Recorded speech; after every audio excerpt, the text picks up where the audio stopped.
Hello, my lovelies. Here are your messages for the sign of Virgo for the month of May. Thank you so much to you guys for all your wonderful comments and all of your views.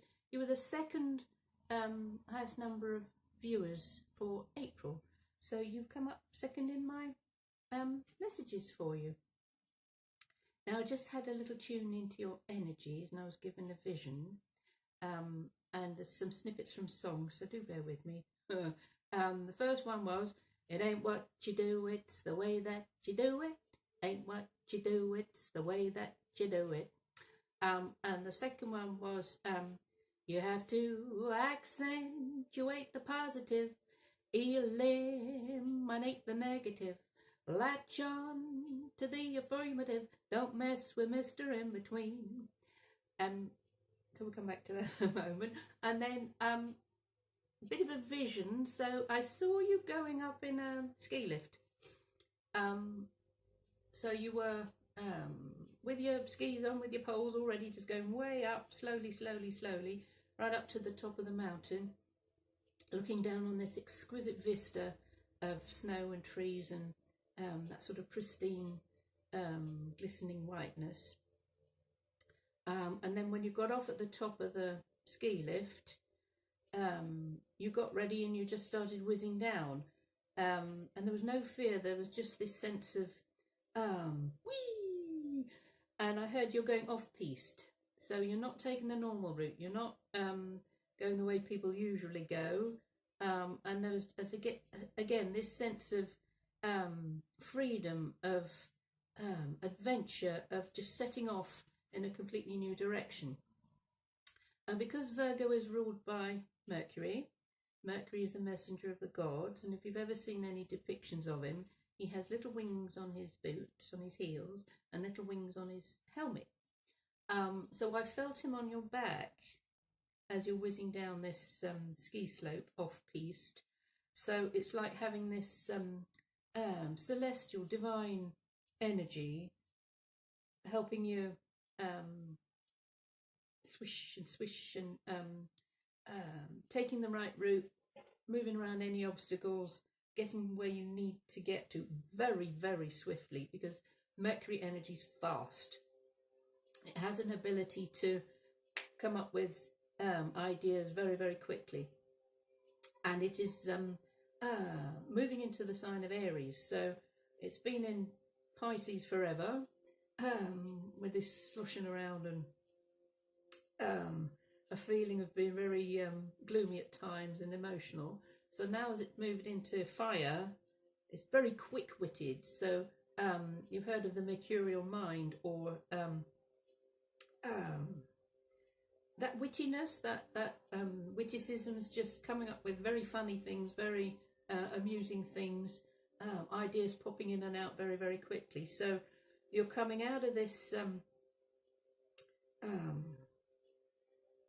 as I say, sort of slushy-mushy energy through April, and into this very fast, vibrant, swift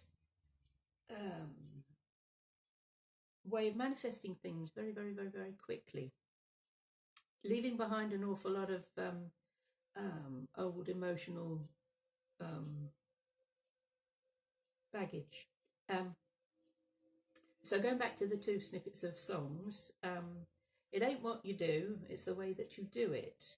So we know that if you always do what you've always done, you will always get what you always got. So when we do the same thing over and over again and expect a different result, guess what? You get the same result. So it ain't what you do, it's the way that you do it. That's what gets results. So looking at the way you have been doing things, changing that. It might just need one little adjustment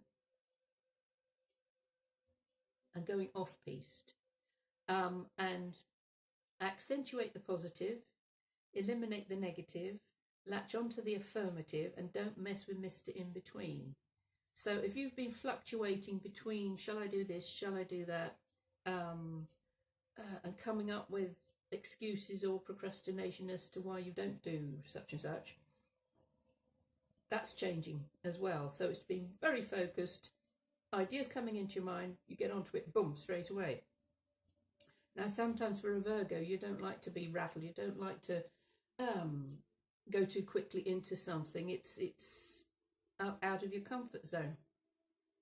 But this energy is really exuberant, it's exciting, it's a feeling of, oh, at last I can really get my teeth into something, and totally trust that you're being guided by this wonderful mercurial energy. Because Mercury, in the Greek, sorry, in the Roman, he's the messenger of the gods. So he brings from the above to the below. He's also known as the magician, makes things happen. So this is saying you have everything to hand that you need to make the necessary changes in your life. And it's being open to that divine guidance. So with the little winged messenger literally on your back, steering you down this ski slope, you're going to get to the bottom very quickly. You're going to get to the finishing line, the winning post, very quickly. And because you've got this divine collaboration, he's sort of steering you, but you can see what's going on. Even though you're going very fast, you can see what's going on your journey. And then got some very interesting cards shown up, oracle cards, and it's lovely how they all fit together. So first one, little angel card, love. So this is being wholehearted, not half-hearted about anything, letting the love in, letting the love out. So it's that lovely reciprocal feeling of what you put your heart into, you will get something back. But it's not necessarily doing something for a reward. It's just being wholehearted about things, and the universe always replies in the same vein. Now this little angel's got lots of lovely hearts, love hearts, beaming at you. So it's loving things on lots and lots of different levels, and putting love in the mix in everything that you do. Put love on your toast before you eat it. Put love in the kettle before you boil the water. Put love in the bath. When you have a shower, let love come through the water. So it's in you, on you, around you, surrounding you. And that is partnered by self-mastery card of good wishes. Look at that. So there's this beautiful energy coming in May for you, which is picking you up and putting you in a very different scenario. So if there's been love lacking in your life, or you haven't felt like loving yourself very much, this is changing around. So lots of things coming your way. On a deep level, I feel you've been working to clear things. And it's recognising those old patterns. It ain't what you do, it's the way that you do it. Oh, perhaps I need to do it a different way. And I don't mess with Mr. In-Between, because Mr. In-Between is the sort of person who says, oh, I won't do that if I were you. Well, he's not you, or she's not you. And it's those naysayers or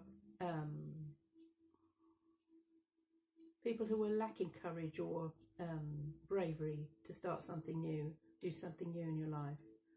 So the Good Wishes card says, as a master, my heart is filled with recognition of the value of others. I feel I want them to do well and be successful.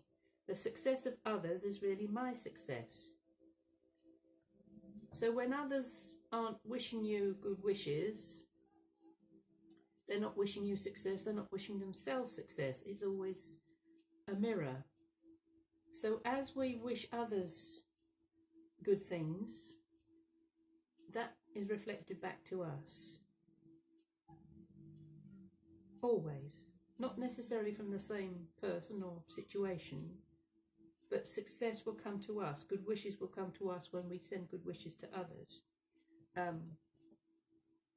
Now, there's a certain person, mentioning no names, who whenever she saw a wedding, bride and groom coming out of a church or whatever, she would shout at them and say, "You'll be sorry." And I thought, oh my goodness me, because this person had had an unhappy, disappointing marriage, she couldn't wish good wishes on others.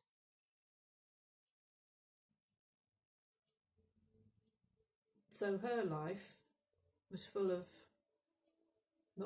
no good wishes at all, because she didn't wish it well on others. So when we wish good wishes on others for whatever it is, so whether you say it literally to a person, or as I say, you see a wedding and say, "Oh, I wish you well, I really wish you well," whether they hear you or not, you're just sending that out there.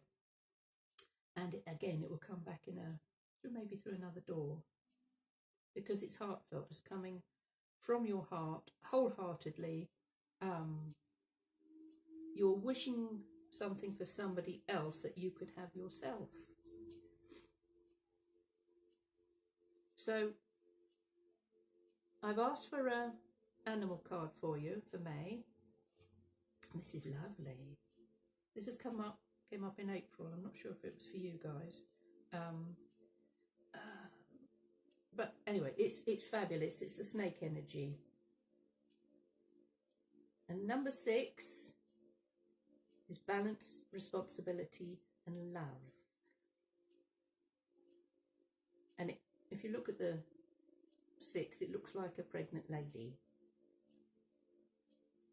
So yes, some of you can be thinking about conceiving a child, but this is about being fertile and abundant, and giving birth to new aspects of yourself. And if you look at the snake, she's cuddling lots and lots of eggs.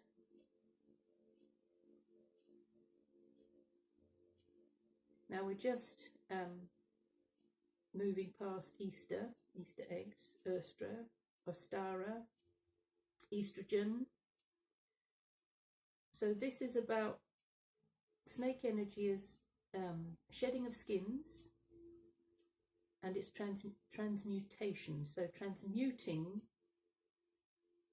meaning changing on a very deep level those things that no longer serve you, those negative traits, those negative behaviours, thought forms. If you can hear that alarm going off, an alarm is always wake up, pay attention, listen to yourself, listen to those thoughts that go round and round in your mind, and how we sometimes criticise others, we sometimes criticise ourselves, and how you can let go of that now. Because when we criticise others, we criticise ourselves. When we criticise ourselves, we criticise others. When we praise others, we praise ourselves. When we send good wishes to others, we send good wishes to ourselves. So it's letting go of that old habit, which might have been learned through members of the family, how others have treated each other within your family, or how you've been treated as a child within your family, and how you can now let go of that. This is so fascinating for me because of all these cards that have come up, because within these Native American medicine cards, and the snake being about transmutation, there's a little bit I'd like to read for you, because the transmutation of the life, death, rebirth cycle is exemplified by the shedding of the snake's skin. So it's life, death, rebirth. I'm filming this on Easter Sunday, which is about life, death, rebirth. resurrection, new beginnings. And Mercury is the Roman, Hermes is the Greek, who rules Virgo, and in the Egyptian he was known as Thoth or Tehotet. Now Thoth was an Atlantean who later returned as Hermes and was the father of alchemy. He used the symbology of two snakes intertwining around a sword to represent healing, and that is known as the caduceus. So there's some very deep healing energies around you, bringing you up out of the emotional plane of existence. Because when we hold on to our emotions, our upsets, our bitterness, resentment, all of those wounds that others have caused to us, we can't move forward. We cannot enjoy life. We cannot love if we can't love ourselves. We cannot give good wishes. And so as we let go of these things, we can then move forward into having a clearer mind, having a clearer focus of where it is we are headed. You've got so much support here and love and guidance from your high aspect, from the creator of all that is. And the little snake, mini snake card, yeah, and it says, transmute all poisons, shed the skin of the past, honour the change in progress. So snakes are poisonous. Well, most of them are. And so if you've been, feel like you've been poisoned by others, by their words, by their actions, by their deeds, it's learning how to transmute those poisons that you've held within you, and also look at how we can use poisonous words on others. We can use venomous words on others and spit with a forked tongue at others when we feel that we've been wounded. But as we shed those skins, we transmute all poisons. We don't want to carry anything like that around with us, and honour the change in progress. So as we let go of things, big changes emerge in our lives. For you, I feel it's going to be very, very fast, very swift, very fast changes as you're whizzing down that slope. And it feels like it's a sense of freedom. It's just letting go. It's allowing yourself to be guided. There isn't any danger. There isn't any obstacle in your way, because you've got the winged messenger on your back guiding you very swiftly, for some of you, into these grand new beginnings.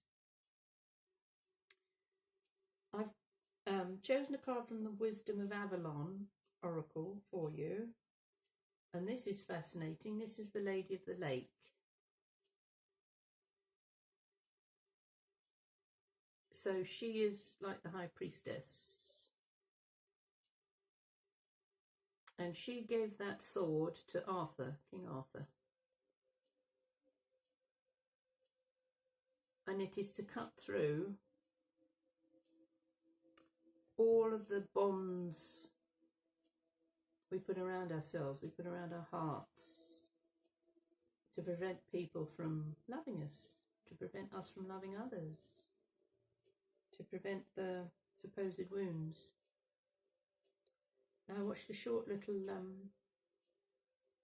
YouTube thing about Shirley MacLaine the other day. She's creeping into 80, and Oprah Winfrey was interviewing her. And she asked her what were the best lessons, who she had the best lessons from. And she replied, I've learned the best lessons from those who hurt me, who wounded me.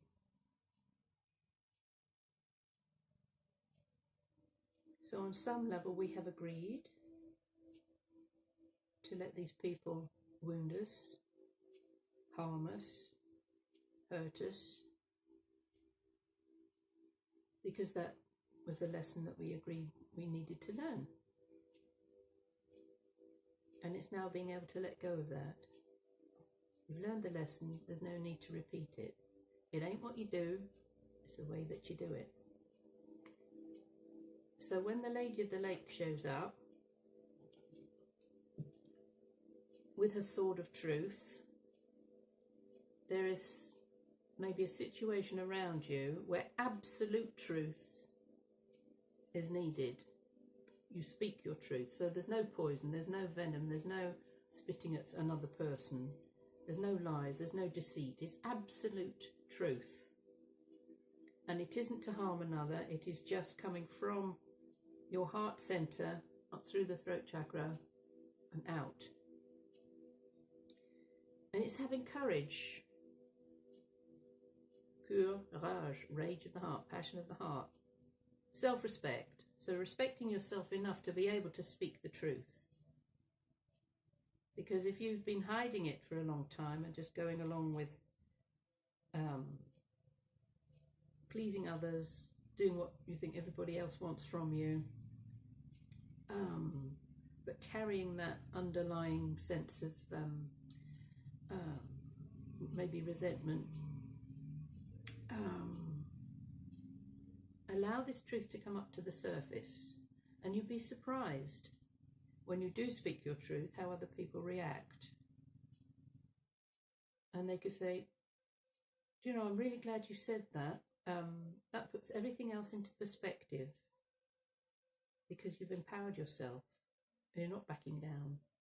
You're just standing in your power, you're standing in your truth, and you're saying what needs to be said. It doesn't need to be shouty, it doesn't need to be in a dominant way. It's just you stating your truth. And it says also about responsibility. Absolute truth, courage, self-respect, responsibility. Responsibility is the ability to respond. So if we're lacking in that ability to say what needs to be said, then we've given our power away. The ability to respond is absolute truth. And also see it's the number 8. So on its side, 8 is the symbol of infinity. What comes around goes around. What comes around goes around. But 8 is also to do with material satisfaction. So how we bring material things into our life. So whether it's money, whether it's goods, whether it's objects, whether it's beautiful things, furnishings, etc. It's having so much of that, or enough of that, that you can share it with other people. And you're happy to do so, because you know in the giving, more will come. It's a never-ending pot of goodies. So to complete the reading,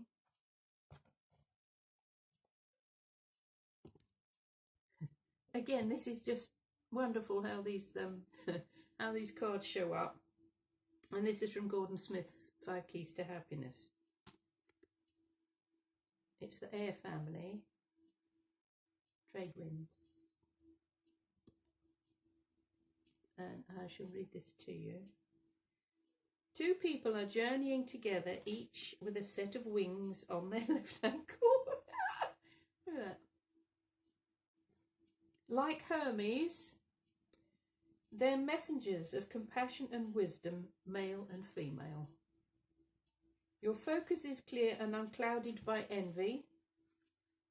You can now communicate with clarity. Your abundant energy allows you to carry your message of truth and love to many people. Wow.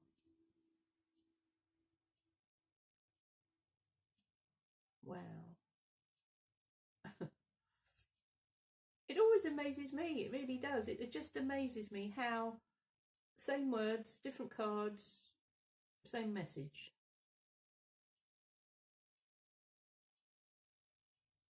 And it looks as though they are skiing in a way. That's the ski slope, right? They've got Mercury's little wings on their feet, and they are entwined. So there's this incredible energy supporting you, my lovelies, through the month of May.